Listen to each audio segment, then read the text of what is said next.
다시 인사드리겠습니다. 여러분 안녕하세요. 네, 기도주일 셋째 날을 맞이하게 해주신 하나님께 감사를 드리고 또 이 자리에 함께한 우리 모든 친구들, 현장에 있는 친구들, 또 교실이나 가정에서 이 시간 함께 참여하는 우리 모든 한국3류 고등학교 학생들을 진심으로 환영합니다. 오늘 다시 만나게 돼서 반갑습니다. 또 오늘 이 채플 기도주일 순서를 위해서 경배와 찬양, 특창, 또 방송시설 이외의 모든 것들을 준비하고 또 진행해 주시는 우리 모든 순서팀들에게도 진심으로 감사의 인사를 드립니다. Daniel in the Storm, 질풍노도 다니엘 세 번째 시간이 되었습니다. 오늘 이야기의 제목은 야 같이 가자입니다. 오늘은 과연 다니엘이 또 어떤 이 폭풍 가운데 놓이게 되었을까요? 다니엘서 2장 13절에 보면 이런 말씀이 기록되어져 있습니다. 왕의 명령이 다니엘과 그 동무도 죽이려고 찾았더라. 왕이 그렇게 뛰어나고 월등했던 다니엘 그리고 그의 친구들을 죽이려고 찾는 일이 벌어지게 됩니다. 생명의 위협을 느끼는 이 어마어마한 폭풍, 무슨 일이 그들에게 벌어진 것일까요? 여러분 잘 아시다시피 다니엘서 2장은 황당한 꿈 이야기로 채워져 있습니다. 바벨론의 왕 느부갓네살이라고 하는 왕이 성격이 좀 괴팍했던 것 같아요. 그래서 본인이 꿈을 꿨는데, 우리 친구들도 혹시 그런 경험 있나요? 굉장히 중요한 꿈 같은데 탁 깼는데 그 꿈이 생각이 안 나는 거야. 그럴 때 주로 누구를 괴롭히나요? 목사님 같은 경우는 머리를 이렇게 쥐뜯기도 하고 때리기도 하고 뭐야 생각나야 되는데 정말 좋은 꿈이었던 것 같은데, 이러다가 내 머리로 해결이 안 되면은 베개를 쥐어뜯으면서 뭐였더라 뭐 생각날 것 같은데 생각이 날까 말까 하는데 옆에서 누가 말 걸면 조용히 해. 우리 친구들은 혹시 이런 경험 없습니까? 이 느부갓네살이 왕이었지만 인격이 조금 모자란 사람 같아요. 우리 친구들 말로는 인성이라고 하나요? 인성 봐라 하는 수준의 사람이었던 것 같아요. 그래서 자신의 왕권을 활용해서 사람들을 괴롭히기 시작합니다. 이 바벨론의 학문은 점성술을 또 마술을 기반으로 하고 있다 그랬잖아요. 그래서 대부분의 이 유명한 학자들과 박사들이 미래를 점치거나 현재 있는 일들이 마법처럼 마술처럼 좋은 형편으로 바뀌게 하는 그런 주술들을 사용하는 자들이었단 말이에요. 그러니 이번 기회에 누가요? 느부갓네살 왕이 너네 여태까지 미래를 점친다고 이야기했지? 좋다, 다 와라. 내 머릿속에 스쳐 지나갔던 꿈이 뭔지를 생각해내라. 이게 가능한 일입니까? 근데 그들이 답을 해내지 못했어요. 그랬더니 다니엘서 2장 12절에 보면은 바벨론 모든 박사를 다 멸하라 명합니다. 이 느부갓네살 글쎄요, 목사님이 직접 만나지는 못했지만 성격이 보통 성격은 아닌 것 같아요. 꿈 하나로, 실제로 일어난 일도 아님에도 불구하고 꿈 하나로 자신이 가지고 있는 힘을 가지고 자신의 신하들과 백성들을 괴롭히는 장면이 나오게 됩니다. 여기에는 누구도 포함이 되는 거예요? 수석으로 졸업한 다니엘과 세 친구들도 이 모든 박사에 포함이 되는 것입니다. 그러면 당장 이 한낱 꿈에 불과한 느부갓네살 왕의 잊혀진 그 꿈 때문에 누구도, 다니엘도 생명이 왔다 갔다 하는 상황이 놓이게 된 것입니다. 이 말도 안 되는 풍랑 속에 다니엘이 또 한 번 놓이게 되는 거예요. 목사님이 서두에 이 느부갓네살의 인성에 대해서 살짝 얘기를 했습니다.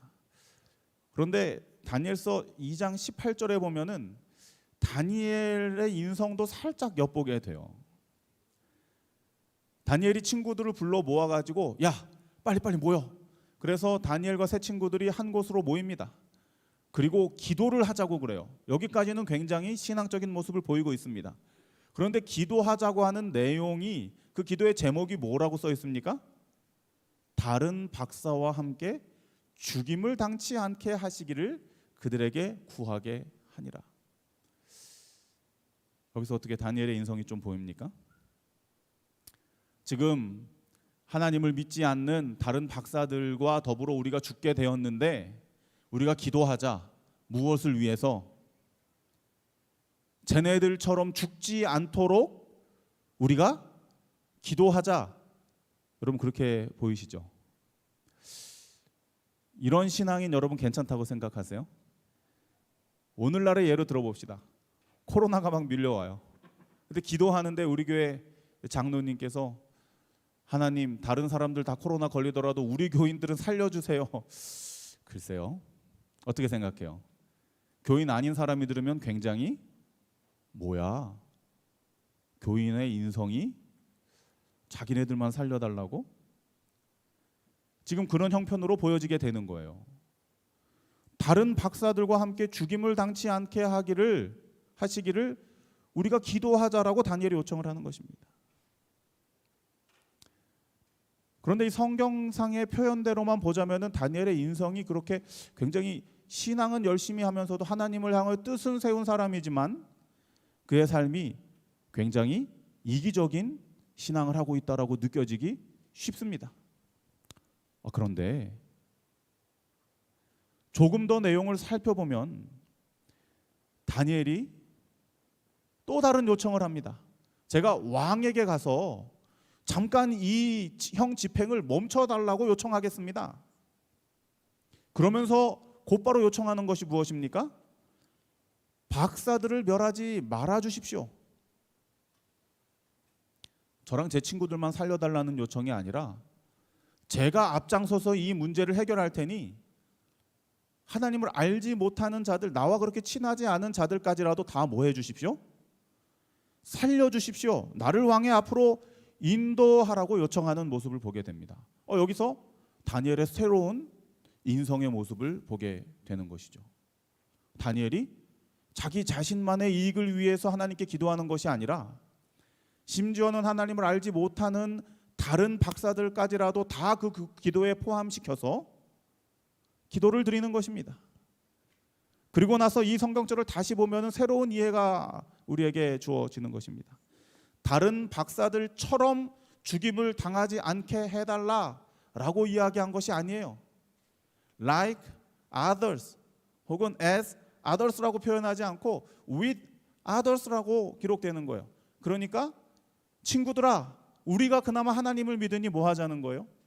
다른 박사들도 죽을 운명에 처했는데 그들은 하나님을 알지 못하여 구하지 못하니 우리가 그들을 포함해서 우리와 그들이 다 죽지 않도록 함께 그들을 위해 기도하자라고 하는 제안을 하게 되는 것입니다. 다니엘이 왜 이와 같은 기도를 친구들에게 요청하고 드릴 수 있었을까요? 이번 주 내내 우리는 이 파워포인트 페이지를 자주 보게 될 것입니다. 다니엘이 무엇을 정했습니까? 뜻을 정했다는 거예요. 다니엘이 뜻을 정할 때의 그 뜻은 3단계로 지금 우리가 구분을 하고 있죠. 첫 번째는 뭐 한 것입니까? 폭풍우가 몰려올 때 정신 못 차리고 이리 위청 저리 위청 하는 게 아니라 폭풍우가 또 몰려올 때 무엇을 차리는 거예요? 정신을 차리는 것입니다. 이 폭풍우가 왜 또 닥쳐오는 것일까? 정신을 차린 다음에는 자세히 그 상황들을 살펴보고 두 번째 뭐 하는 것입니까? 이해를 하는 거예요. 이 폭풍우는 무슨 이유 때문에 닥쳐오는 것이구나. 무슨 이유 때문에 하나님께서 내게 허락하시는 것이구나 깨달아 아는 것입니다. 그리고 그 해결 방법이 누구에게 있음을 알고 그 폭풍우를 허락하신 하나님께 있음을 알고 자신의 의지를 누구에게요? 그 폭풍을 허락하신 그리고 유일하게 해결하실 수 있는 하나님께 자신의 의지를 드리는 것입니다. 다니엘은 이 자신의 운명, 자신의 목숨이 왔다 갔다 하는 이 폭풍우 앞에서 다시 한번 그는 뜻을 정하고 정신을 차리고 이 상황들을 이해한 다음에 주님께서 이 폭풍을 나에게 허락하신 그 온전한 뜻을 깨달아 알고 주님께 기도드리는 모습을 보이게 되는 것입니다. 그가 기도드릴 때에 그는 깨닫게 됩니다. 이 꿈이 매우 중요한 꿈일 뿐만 아니라 누가 주신 꿈이라는 사실을 알게 됐어요. 여호와께서는 섭리를 통하여 느부갓네살에게 그 꿈을 주셨다라고 우리 재림교회 성경 주석에서는 기록해 놓았어요. 다니엘이 기도하면서 깨달은 것입니다. 정신을 차리고 생각하면서 저 왕이 저렇게 미치광이처럼 우리를 다 죽이려고 하는데 도대체 그 꿈이 무엇이길래 저 난리를 치는가? 정신을 차리고 곰곰이 생각해 보니 이 꿈은 누가 주신 것이구나? 하나님께서 주신 것이구나. 이 풍랑은 하나님께서 허락하신 것이구나. 그가 생각하게 됩니다. 그리고 주님, 왜 하나님을 잘 섬기는 저에게 그 꿈을 보이지 않으시고 이스라엘을 멸망시키고 하나님의 성전을 무너뜨리고 하나님의 백성들을 다 죽이고 저와 제 가족을 흩어지게 하고 저를 이곳으로 끌고 와서 이 고생을 시키고 있는 저 나쁜 앞잡이, 저 왕, 왜 그 왕에게 이런 중요한 꿈을 주십니까? 아마 목사님이라면 고민하면서 기도했을 거예요. 다니엘도 그 문제를 가지고 깊이 고민했을 것입니다. 하나님, 그 꿈이 하나님께서 주신 꿈이라면 왜 하나님의 백성인 저에게 주지 않으시고 느부갓네살이라고 하는 저 괴팍한 인성도 문제가 있는 저 사람에게 주셔서 이 난리통이 나게 하셨습니까? 라고 그가 정신을 차리고 이해하기 위해서 기도드렸을 것입니다. 그리고 그는 드디어 그 꿈의 이유와 목적을 깨달아 알게 됩니다. 본교 성경 주석에서는 이렇게 써놨어요. 그분은 무엇을 갈망하고 계셨다고요? 하나님께서 갈망하고 계시는 그 소원을 그가 깨닫게 됩니다. 무엇입니까? 이스라엘 백성들, 다니엘과 세 친구들만을 구원하기 위한 것이 아니라 누구까지도요? 고대 바벨론을 구원하시고자 갈망하는 마음으로 바벨론의 왕인 느부갓네살에게 이 꿈을 주셨다는 사실을 다니엘이 깨달아 알게 되는 것입니다. 이해가 돼요? 다니엘에게만 이 꿈을 주면 다니엘만 깨달아 알고 다니엘만 하나님 믿다가 그 인생이 끝날지 몰라요. 그러면 나머지 바벨론의 왕과 그 밑에 많은 신하들과 백성들은 하나님을 알지도 못한 채 그렇게 죽어버릴 운명에 처한다는 사실을 하나님께서 아시고 그 꿈을 누구에게 주신 거예요? 그들의 최고의 앞잡이, 그 인성이 그리 좋지 않은 존재라 할지라도 그에게 그 꿈을 주어버리신 거예요.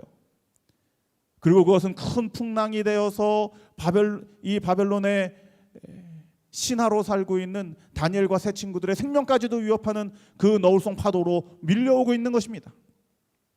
여기서 다니엘이 정신을 차리지 못했다면은 아마 목사님이 처음에 소개했던 것처럼 이기적인 기도, 저만 살려주세요, 제 친구들만 여기서 간신히 빠져나가게 해주세요, 기도하고 멈췄을지 몰라요. 그러나 다니엘은 뜻을 정한 사람이었습니다. 그래서 정신을 차리고 기도하면서 주님, 제가 이 상황 가운데 놓이게 된 이유가 무엇입니까? 그 꿈이 느부갓네살에게 전달된 이유가 무엇입니까? 저로 알게 하여 주십시오. 그때 주님께서는 그 모든 중요한 꿈의 내용들을 다 소개해 주실 뿐만 아니라 이 꿈이 왜 느부갓네살에게 가게 되었는지, 내가 진정으로 소원하는 것은 너네만 구원 얻는 것이 아니라 우리 모두 여기 있는 바벨론에 있는 모든 자들도 내가 창조한 자들이나 하나님을 알지 못하는 자들로 살아가고 있으니 그들도 함께 뭐해라? 구원해 내라. 이 사실을 그가 깨달아 알게 된 것입니다. 그래서 그가 기도할 때 어떻게 기도했다고요? 다른 박사들처럼 죽지 않게 기도해 주세요라고 기도한 것이 아니라 다른 박사들까지도 함께 살려 주십시오라고 기도하는 인성 바른 다니엘의 모습을 보게 되는 것입니다.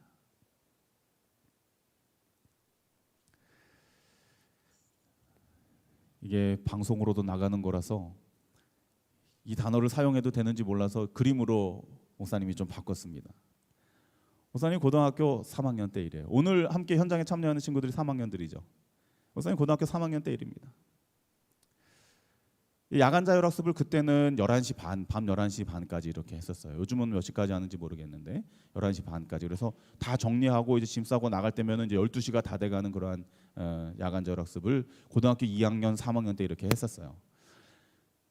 그런데 늦게까지, 아침 일찍 와서 밤 늦게까지 야간 자율학습을 하니까 지루하잖아요. 지겹고 어떻게든 이 현장을 좀 벗어나고 싶고 하는 그런 마음들이 있는 거예요. 그런데 목사님 1년 후배 이 고등학교 2학년 친구들이 개구장이 친구들이 좀 있었어요. 근데 그 중에 2명의 친구가, 한 명은 키가 큰 친구고 한 명은 키가 쬐끄만 친구인데 그 당시에는 여기 우리 학교 운동장 뒤쪽으로 해가지고 이렇게 예쁜 배꽃이 가득 피인 것처럼 그곳에 이제 배밭이 이렇게 있었습니다. 그래서 기숙사 식당에서 저녁을 얼른 먹고 이 두 명의 친구가 잠깐 일탈을 저지른 겁니다. 야, 우리 후식으로 뭘 먹으러 가자? 저 배를 먹으러 가자. 그런데 이 키 큰 친구는 원래 중학교부터 우리 한국 365를 쭉 나온 친구고, 키 작은 친구는 고등학교 2학년에 다른 학교 일반 사회학교를 다니다가 막 이 우리 학교로 전학을 온 친구예요. 근데 얼마나 까불까불하는지 모르겠어요. 근데 이 친구 둘이서 이렇게 둘이 이렇게 꿍짝이 맞아가지고 배밭에 디저트를 먹으러 간 것입니다. 흔하게 일어난 일은 아니에요. 매우 이례적으로 일어난 일인데 그날에 아주 큰 사건이 벌어진 것입니다. 이 키 큰 친구가 먼저 출발을 했어요. 성큼성큼 뛰어간 것입니다. 그리고선 드디어 이 배밭 경계선에 딱 도착해서 이 철조망을 탁 지나가려고 하는데, 왜 그런 부분 있잖아요. 어떻게 손을 뻗쳐도 안 닿는 그 정확한 그 등 그 중앙 부분, 거기가 철조망에 탁 걸린 거예요, 교복이. 그래가지고 덫에 걸린 이 무슨 들짐승처럼 야, 나 좀 도와줘, 야, 같이 가 하는데, 뒤에서 쫓아가던 다리 짧은 이 친구가 메롱 하고 안 도와주지 하고 그 틈바구니로 쏙 빠져서 혼자 신나게 달려간 것입니다. 그리고 그 친구가 이 배밭 능선을 넘어서 언덕 위로 싹 사라졌어요. 그때 그 등에 걸려있던 친구가 간신히 교복을 벗어가지고 뺀 다음에 그 친구가, 쬐끄만 친구가 달려가는 모습을 보았을 때의 그 표현을 말하자면, 능선을 넘자마자 순식간에 사라졌다는 거예요. 이 친구가 사라져버린 것입니다. 무슨 일이 벌어졌을까요?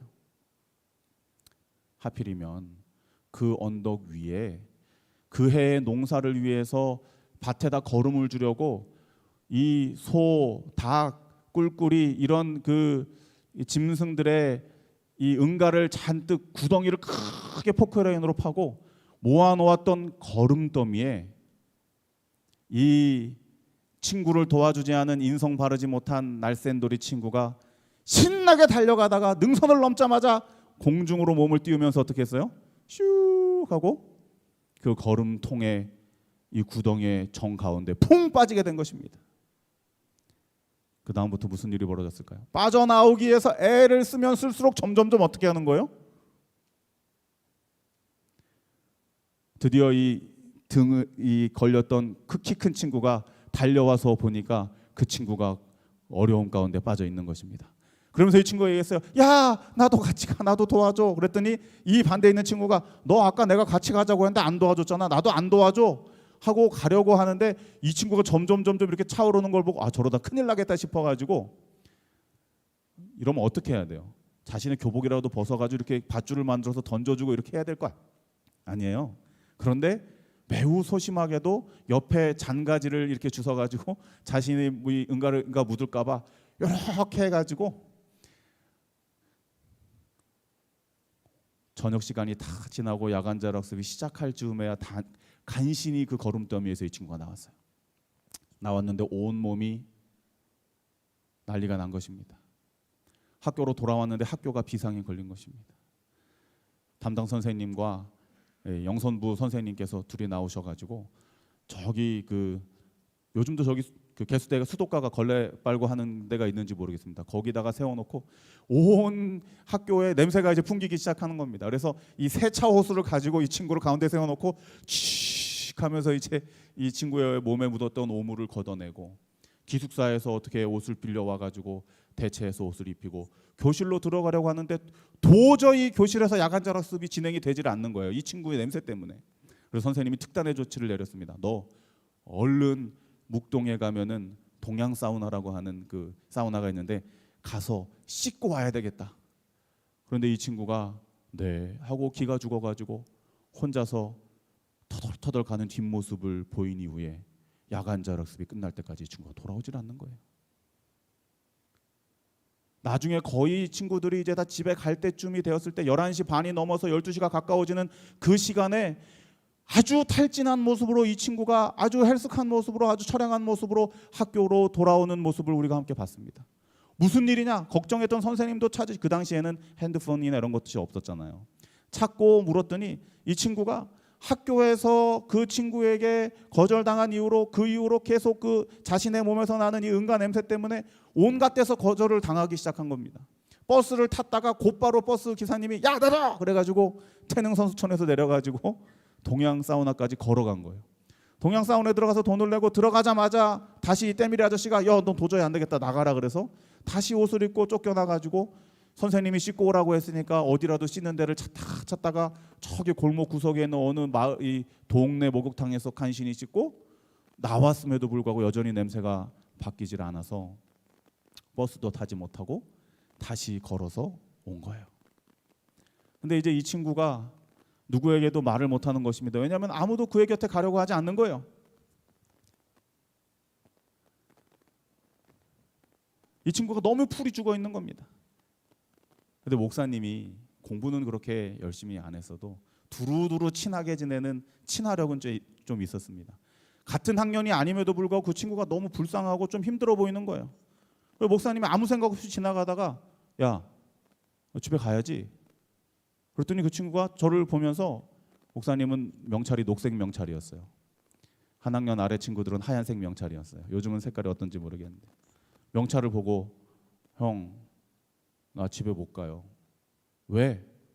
버스 타고 저기 경기도까지 가야 되는데 시간이 지나서 이제는 버스를 탈 수가 없고 누구도 버스를 안 태워주려고 해요. 목사님 머릿속에 많은 생각이 오갔습니다. 어떡하지? 괜히 물어봤나? 그럼 너 어디서 자려고? 학교에서 자려고? 어디든 나무 밑이든 어디든 가서 자고 냄새가 다 없어지면 버스 타고 집에 가야죠. 목사님 생각에 이 버스가 이 냄새가 하루아침에 사라질 냄새는 아니었어요. 그래서 목사님이 별로 친하지도 않은데 그 친구에게 야 같이 가자. 우리 집 가서 자자. 그리고 그 친구를 어깨를 다독이면서 집으로 데리고 갔습니다. 목사님도 꽤 걸어서 가야 되는 거리였어요. 걸어가면서 그 친구와 이런저런 얘기를 하는데 그 친구가 자기 마음 속마음에 있는 얘기를 하기 시작하는 거예요. 형, 저 사실 오늘 걸어오면서 찾길에 확 뛰어들라 그랬어요. 왜?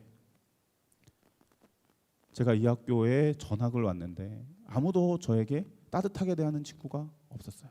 사실 제가 이 학교에 온 이유는 엄마의 권유로 신앙 열심히 하고 그곳에 가면 좋은 친구들, 따뜻한 친구들이 있다는 얘기를 듣고 그 학교에서 말썽을 피우다가 이 학교로 오게 되었는데 막상 와서 보니 제가 까불지 않으면 누구도 나에게 관심을 주지 않고 나에게 따뜻하게 대하는 친구들이 없었어요. 그나마 마음에 맞는 친구 한 명과 오늘은 일탈을 행동을 하느라고 배를 먹으러 갔는데 그 친구마저도 제가 그 이 걸음더미에 빠졌을 때에 선뜻 도와주지 않고 나뭇가지로 이렇게 하는 걸 보고 아, 내가 인생을 헛살았구나. 내 주변엔 아무도 없나 보다. 이러한 고민들을 하게 됐어요. 제 몸에 이런 것이 묻었을 때에 버스 기사님도 나를 외면하고 목욕탕 때밀이 아저씨도 나를 외면하고 혼자 걸어오면서 버스도 다 끊기고 집에 갈 버스도 안 태워주고 나는 앞으로 계속 어떻게 학창생활을 해나가야 되나, 앞으로 내 별명이 어떻게 붙을 것인가에 대해 고민하면서 이 친구가 걸어오고 있었던 거예요. 그런데 참 감사하게도 주님께서 목사님에게 특별하게 하필이면 그 친구에게 말을 걸 수 있는 기회를 주셔서 목사님이 그 친구에게 야, 너 집에 안 가냐? 라고 말을 걸게 됐고 그 친구를 데리고 집에까지 데려가면서 그런 이야기를 듣게 되었어요. 목사님이 이야기했습니다. 조금 더 친구들과 가까워질 기회가 있으면 더 가까워지면 좋겠다. 그리고 우리는 하나님을 믿는 학교잖아. 이러한 문제들을 하나님께 기도드리고 너의 문제들을 하나님께 알려드리고 하나님께 도움을 구하는 친구가 되었으면 좋겠다.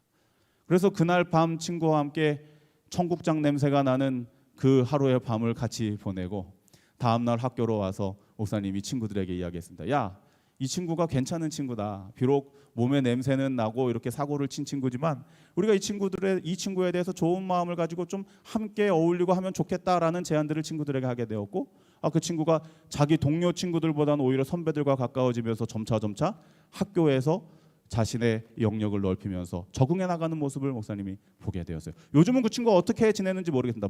이름은 정확하게 기억이 나는데 방송에 남기 때문에 이야기를 할 수는 없지만 그 친구가 잘 적응해 나가면서 결국 그 친구가 졸업할 때까지 그 친구의 별명은 똥냄새였어요. 그런데 그 친구가 그렇게 두려워하던 제가 이 똥냄새라고 하는 별명 가지고 살면 앞으로 저 어떻게 살까라고 고민하는 대신에 이제는 그의 마인드가 바뀌어가지고 이 별명을 즐기면서 오히려 인싸로 이 생활하면서 학창 시절을 이렇게 즐겁게 했던 모습을 목사님이 기억하게 됩니다. 얼마 남지 않은 시간 동안 목사님이 몇 가지 중요한 이야기를 하고 싶어요. 신앙을 하는 이유가 무엇입니까? 예수님을 믿는 이유가 무엇입니까? 많은 어른들이 그러한 것들에 대한 착각을, 이 신앙에 대한 착각으로 인해서 잘못된 신앙의 모본을 보여왔다고 목사님을 비롯해서 생각합니다. 마치 십계명을 온전하게 지키고 안식일을 잘 지키고 안식일에 뭐 사 먹지 않고 거짓말하지 않고 어떠한 행동들을 잘 해내는 것이 신앙의 목적이라고 생각하고 살아가는 경우들이 있어요. 그래서 안식일 지키는 일 때문에 혹은 어떠한 자신의 신앙적인 원칙을 고수하는 것 때문에 다른 사람들의 마음에 대한 인격과 내 자신의 인성에 대한 것은 생각하지 못한 채 그러한 것들에 집착하면서 신앙하는 경우들이 꽤 있습니다.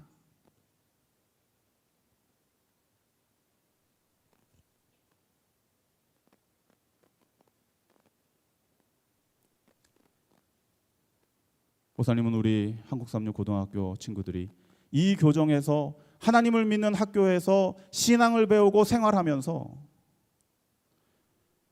뜻을 세웠으면 좋겠습니다. 내가 왜 이 신앙하는 곳에 공부할 수 있도록 하나님께서 허락하셨는가? 나는 어떠한 신앙인으로 살아가야 하는가? 왜 하나님께서는 나로 하여금 한국삼육 고등학교라고 하는 이곳에서 공부하게 허락하셨는가? 세상의 다른 모든 학교들은 약육강식, 적자생존, 저 친구가 2등급이 돼야 내가 1등급이 돼, 저 친구가 떨어져야 내가 붙어라고 하는 그러한 생각으로 함께 가자는 개념보다는 나만 가야지라고 하는 생각으로 오늘날의 많은 세대들이 그렇게 혈안이 되어서 공부하고 애쓰고 힘쓰는 그러한 학교에 우리를 두지 않으시고 바벨론의 사람들까지라도 다 구원하시기 위해서 인성이 바르지 못했던 느부갓네살에게라도 꿈을 주셨던 하나님을 배우는 이 학교에 여러분들을 하나님께서 공부하도록 두신 그 이유와 목적을 여러분들이 깨달아 알았으면 좋겠습니다. 공부 잘하는 친구들 하나님께서 왜 공부 잘하는 머리를 주셨을까요? 그것으로 다른 친구들보다 공부 잘해서 출세하라고 주셨다고 생각하면 그것은 잘못된 생각일 것입니다. 공부 잘하는 친구들은 공부 잘하는 것으로 공부하기 힘들어서 어려워하는 친구들에게 조금 더 여러분들의 따뜻함을 나누어 줄 수 있게 하기 위해서 함께 가도록 주님께서 여러분들에게 지혜를 주셨다는 사실을 기억하게 되기 바랍니다. 또 어떤 친구들은 운동을 잘하는 친구들이 있어요. 농구를 잘하고 축구를 잘하는 친구들이 있어요. 혼자 신나게 볼을 몰고 가서 골 넣으라고 하나님께서 그 재능을 주셨다고 생각하면 그것은 착각일 것입니다. 운동을 잘 못하는 친구들과 함께 어울리면서 친구에게 패스도 한 번 더 해주고 그 분위기를 이끌어서 함께 즐겁게 활동할 수 있도록 하기 위해서 하나님께서 그 재능을 주셨다는 사실을 기억하게 되기를 바랍니다. 노래를 잘하는 친구들이나 그림을 잘 그리는 친구들이나 우리 가운데 다니엘처럼 뛰어난 친구들이 있을 줄 알아요. 그러나 다니엘처럼 뜻을 정하고 정신을 차려서 왜 주님께서 나에게 이러한 좋은 재능들을 주셨을까? 우리를 위해서 나만 살게 하기 위해서 기도하자라고 하는 마음이 아니라 우리 모두가 함께 살도록 기도하자고 말했던 다니엘처럼 여러분들이 이 학교에서 공부하고 생활하면서 공부도 배울 뿐만 아니라 정말로 중요한 신앙의 최고의 목표인 여러분들의 바른 인성, 하나님을 닮아 있는 그러한 인성을 함양하는 친구들이 되기를 진심으로 바랍니다. 여러분들이 이 학교에서 지나면서 여러 가지 인간관계, 여러 가지 상황들로 폭풍우를 만나고 풍랑 가운데 놓여 있게 될지 모릅니다. 그러나 기억하십시오. 다니엘이 그와 같은 폭풍을 뜻을 정하고 이해하고 기도함으로 함께 가는 그 길을 선택했던 것처럼 주님께서 세우신 이 학교에서 배우는 우리 모든 한국삼육고등학교 우리 학생들은 나 혼자만이 아닌 바른 인성을 가지고 함께 나아가고자 하는 참된 그리스도인의 모범들을 여러분들의 삶 가운데서 보이게 되시기를 진심으로 바라면서 오늘 이야기를 마치겠습니다. 함께 기도하겠습니다. 하늘에 계신 아버지 감사합니다. 오늘 다니엘의 또 다른 폭풍의 이야기를 통하여 우리가 왜 신앙해야 하는지 또 우리가 한국삼육에서 공부하는 그 이유와 목적이 무엇인지를 다시 한번 생각할 수 있도록 기회를 주셨음에 감사를 드립니다. 나만 나만을 생각하는 사람이 아닌 우리 모두를 생각하며 하나님께서 우리 모두를 함께 하늘로 이끌고자 하시는 그 원대한 꿈을 함께 공유할 줄 아는 바른 인성을 가진 우리 한국36 모든 학생들 되도록 은혜를 베풀어 주시옵소서. 감사드리며 예수님 이름으로 기도드립니다. 아멘.